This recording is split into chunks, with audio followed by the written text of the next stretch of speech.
ચેતવણી હવામાન વિભાગ દ્વારા ગુજરાત, સૌરાષ્ટ્ર અને કચ્છમાં આજે ઓરેન્જ એલર્ટ સાથે ગંભીર હીટવેવની આગાહી કરવામાં આવી છે.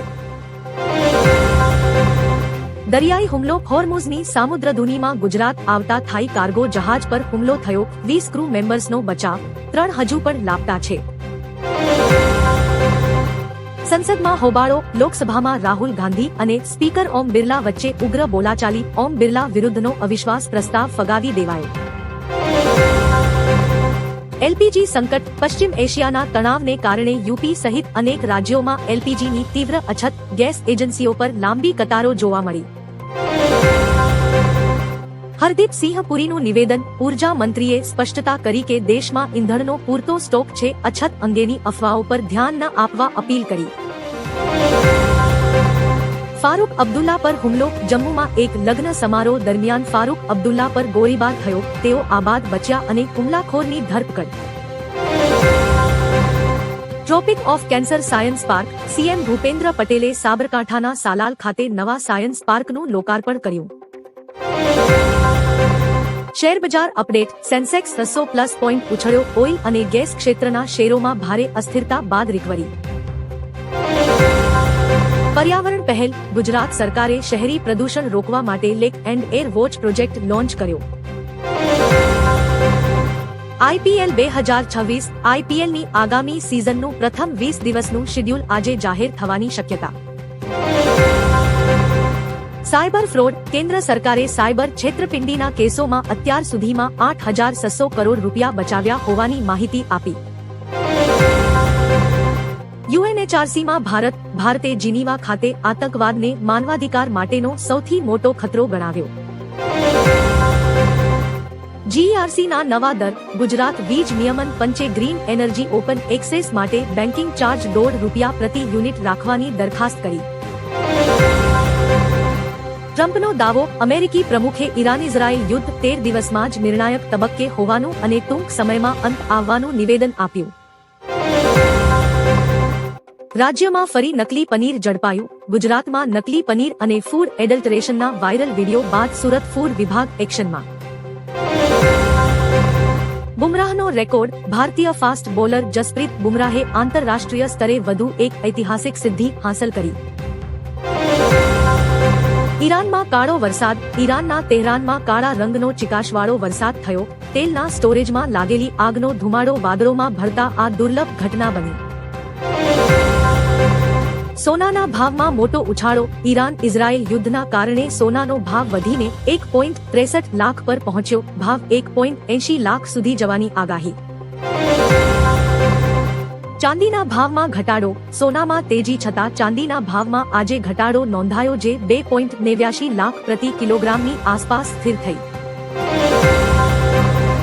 મુકેશ અંબાણીનું રોકાણ, રિલાયન્સ ગ્રુપ દ્વારા 50 વર્ષ બાદ અમેરિકામાં નવી ઓઇલ રિફાઇનરી બનાવવાની મહત્વની જાહેરાત કરવામાં આવી. ફારૂક અબ્દુલ્લા પર હુમલો, જમ્મુની હોટલ રોયલ પાર્કમાં પૂર્વ સીએમ પર ફાયરિંગ થયું, હુમલાખોર કમલસિંહ જામવાલની ધરપકડ કરવામાં આવી. ગેસ સંકટ પર એક્શન, વડોદરા અને સુરેન્દ્રનગરમાં ગેસના બાટલાની સંગ્રહખોરી રોકવા પુરવઠા વિભાગ દ્વારા એજન્સીઓ પર દરોડા પાડવામાં આવ્યા. માર્કેટ યાર્ડના ભાવ, રાજકોટ અને અમરેલી સહિતના યાર્ડમાં કપાસના ભાવ 1600 રૂપિયા સુધી બોલાયા, ખેડૂતોમાં મિશ્ર પ્રતિસાદ. મુંબઈ વિધાનભવનને ધમકી, મુંબઈ સ્થિત વિધાનભવન બિલ્ડિંગને બોમ્બથી ઉડાવી દેવાની ધમકી મળતા સુરક્ષા એજન્સીઓ સતર્ક થઈ. વલસાડ નગરપાલિકામાં ભડકો, ટાઉન પ્લાનિંગ અને વોટર વર્ક્સ સમિતિના ચેરમેન અમિત દેસાઈએ અચાનક રાજીનામું આપતા ભાજપમાં ખળભળાટ.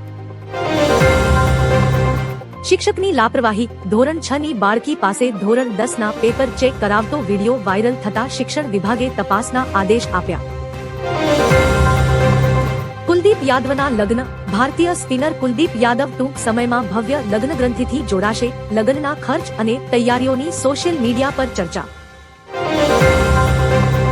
તેલંગાણા રાજકારણ, તેલંગાણા સ્પીકરે 2 ધારાસભ્યોને ગેરલાયક ઠેરવવાની અરજી ફગાવી દેતા વિપક્ષમાં રોષ જોવા મળ્યો. કેજરીવાલના પ્રહાર, ગેસની અછત મુદ્દે અરવિંદ કેજરીવાલે કેન્દ્ર સરકાર પર પ્રહારો કર્યા, ભાજપે વળતો જવાબ આપતા તેને અવસરવાદી રાજકારણ ગણાવ્યું. બાંગ્લાદેશ જાસૂસી વડાની મુલાકાત. બાંગ્લાદેશના જાસૂસી વડા ગુપ્ત રીતે ભારતની યાત્રાએ આવ્યા હોવાના અહેવાલે રાજકીય ચર્ચાઓ જગાડી. Matrimonial fraud. મુંબઈની યુવતી સાથે લગ્ન એપ દ્વારા 2 લાખની છેતરપિંડી થઈ. સાયબર સેલે તપાસ હાથ ધરી. IPL schedule update. બીસીસીઆઈ સચિવ દેવજીત સૈકિયાએ જણાવ્યું કે વિધાનસભા ચૂંટણીઓને ધ્યાનમાં રાખીને આઈપીએલનું શેડ્યુલ 2 તબક્કામાં જાહેર થશે. તેહરાન પર એર સ્ટ્રાઇક. ઇઝરાયલ અને અમેરિકાના ઈરાન પરના હુમલાનો 13મો દિવસ. તેહરાનમાં ભીષણ બોમ્બમારો, અનેક સૈન્ય મથકો તબાહ થયાના અહેવાલ. ઓમાનમાં ટેન્કર પર હુમલો. સલાલા બંદર પર ઉભેલા 3 ઓઇલ ટેન્કર પર ડ્રોન હુમલો થયો. લાખો લીટર ક્રૂડ ઓઇલ બળીને ખાખ થતા સમુદ્રમાં પ્રદૂષણનું જોખમ. અનાજ ઉત્પાદનમાં રેકોર્ડ. ભારતમાં આ વર્ષે ઘઉં 1200 લાખ ટન અને ચોખા 1239 લાખ ટનના વિક્રમી ઉત્પાદનનો અંદાજ કૃષિ વિભાગે વ્યક્ત કર્યો. શેરબજારમાં કડાકો. ઓઇલ સંકટને કારણે સેન્સેક્સ અને નિફ્ટીમાં મોટું ગાબડું. રોકાણકારોના કરોડો રૂપિયા ધોવાયા. બ્લેક થર્સડે જેવો માહોલ. પૂર્વ સીએમ પર હુમલો. જમ્મુની હોટલ રોયલ પાર્કમાં ફારૂક અબ્દુલ્લા પર ફાયરિંગનો પ્રયાસ. સુરક્ષાકર્મીઓએ હુમલાખોરને ઝડપી લીધો.